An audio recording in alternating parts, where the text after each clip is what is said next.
What's up everybody, Sage Tower Games here, and I'm bringing you guys a video about something a bit different than what you normally see on my channel.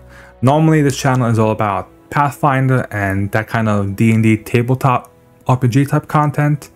But if you have seen my videos, you may have seen behind me there is quite a big shelf of various board games.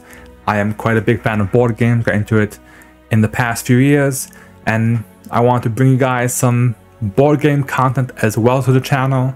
And I'm going to start off with a big one you may see it missing, but it is a classic, Marvel Champions, boys. That's right, the living card game by Fantasy Flight Games, set in the Marvel universe, where you can play as a number of Marvel heroes doing battle against an assortment of villains ranging from Rhino and Ultron to even Red Skull, Taskmaster, Green Goblin, and more.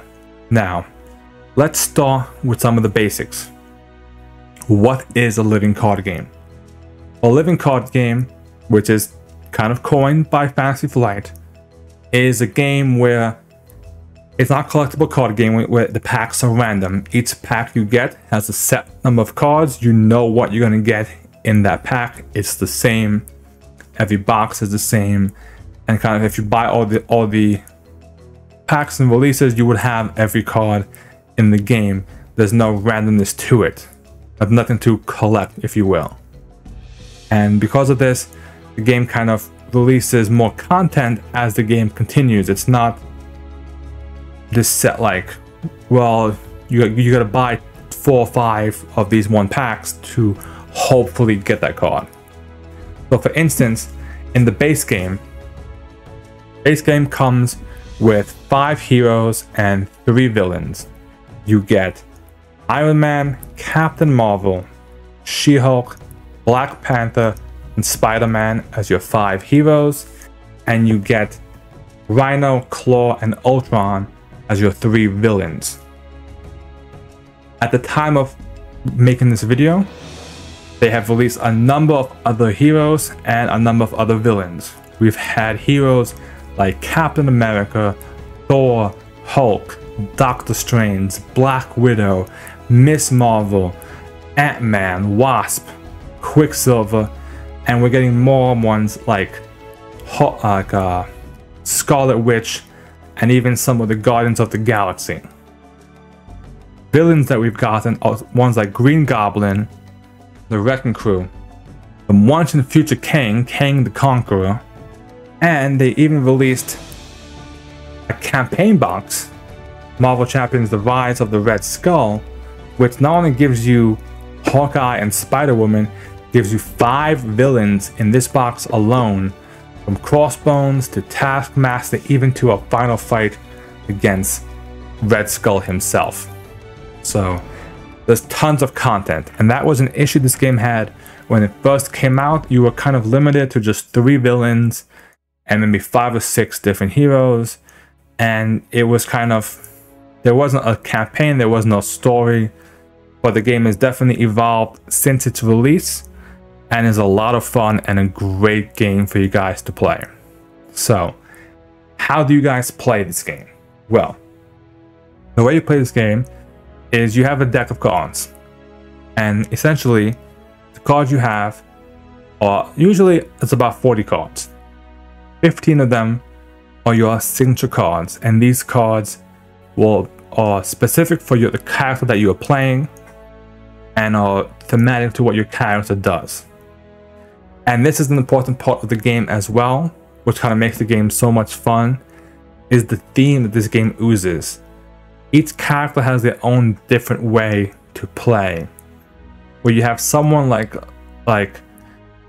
an Iron Man who wants to kind of build his suit up to really be powerful and really be able to do things, versus Captain America who just needs his shield and can essentially keep going, and as he even says in the game, he can do this all day and just keep coming back up. Or Doctor Strange casting spells, or Quicksilver that's constantly moving, constantly going, and so forth.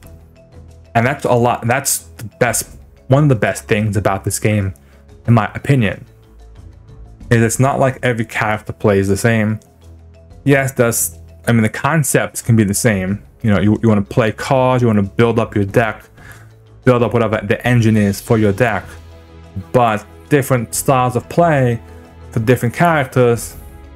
And this is not even counting villains, which also have their own different ways. Just in the core game alone, you have Rhino, which is a big brute that kind of does a lot of damage but isn't really a thinker, compared to someone like Ultron that can do everything. He kind of has a number of drones that can easily overwhelm your deck, as well as him just being really strong and powerful. To new ones like the Wrecking Crew, which is fighting 4 villains at the same time, and while all 4 of them are on their own, they would be pretty weak. Having to fight 4 of them and trying to juggle between each one ups the difficulty to them. So I'm big hype for the way that they've been handling this game, the way they've been releasing the packs. I know they've been talking about for the Guardians of the Galaxy cards and the new set that you're gonna even have a ship and you're gonna like fly through the galaxy and buy stuff to help you in that campaign. So that sounds like a lot of fun, and they're definitely being innovative with their way of playing it. So with that, the way that you guys play is you have an alter ego form or your non-superhero form, and then you have your hero form, which is your hero form. So for instance, Tony Stark compared to an Iron Man, or Steve Rogers compared to Captain America. In your alter ego form, that's when you can kind of rest and play certain cards that would be more related to your actual character, compared to your hero form, which is where those cards that really are more based on your superhero abilities have to shine. Now your deck also has various aspects that it can be. There are 4 different aspects to play in this game: justice, protection, leadership, and aggression. These are essentially all have a specific thing about them. Aggression is really good to dealing damage. Leadership has a number of allies and leadership has a number of allies for you to play and kind of helps on buffing them. Protection is all about defending not just yourself but others and kind of absorbing damage. And justice is all about dealing with schemes, dealing with thwart, which is the way for the enemy to essentially win besides killing you. So these different aspects can pair with any hero, and some can be better, some can be worse, but for the most part you can make almost anything work with the cards that we have available to us. So between these cards and the neutral cards and your signature cards, you usually make a deck of about 40 cards, and then you play with those. Now some of you might be asking yourself, okay, sounds like an okay card game, but is it worth it? Well, here's the thing with this game.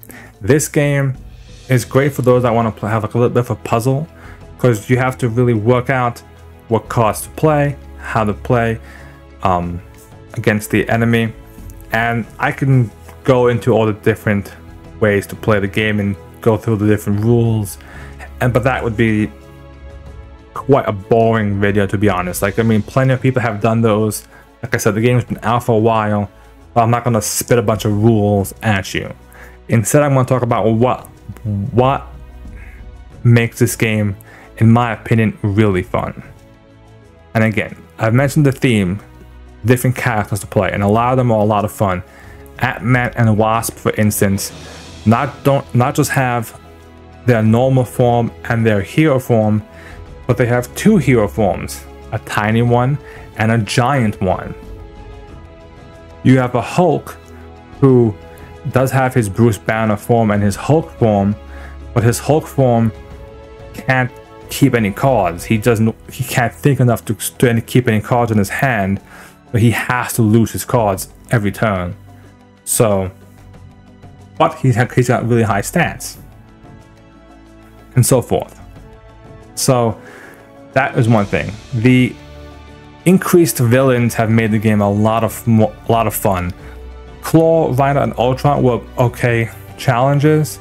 Green Goblin was another big challenge that they added, but they've really opened up the game when they came out with the expansion Rise of Red Skull. Not only did they give you, again, 2 heroes, Hawkeye and Spider-Woman, but they also gave you the 5 villains, and that essentially doubled the amount of scenarios that you could play.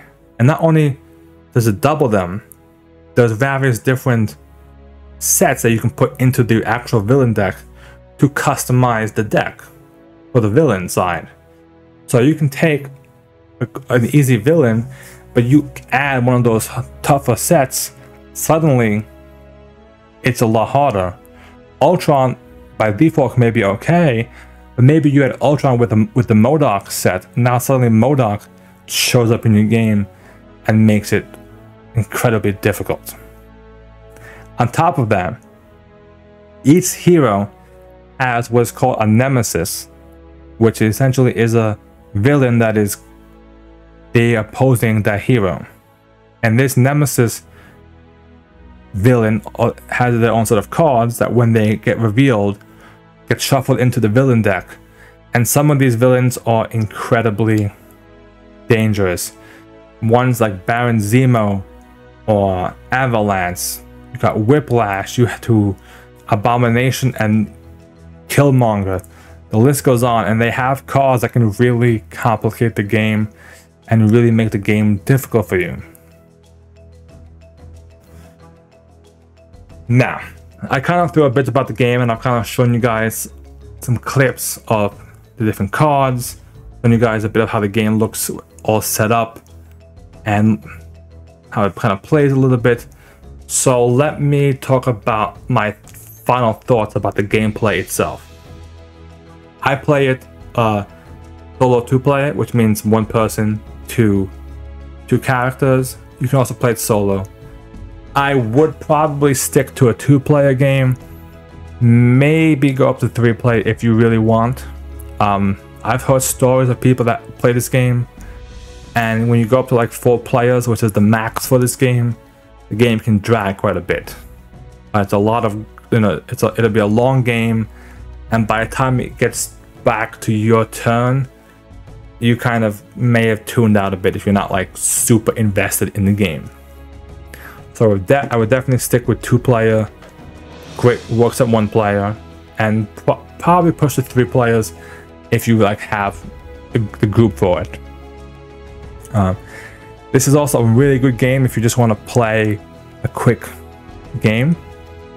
For instance, you have another living card game also on my shelf, Arkham Horror, also by Fantasy Flight. Now that living card game has full-blown campaigns, which are 8 or so story missions that are tied together to make one story.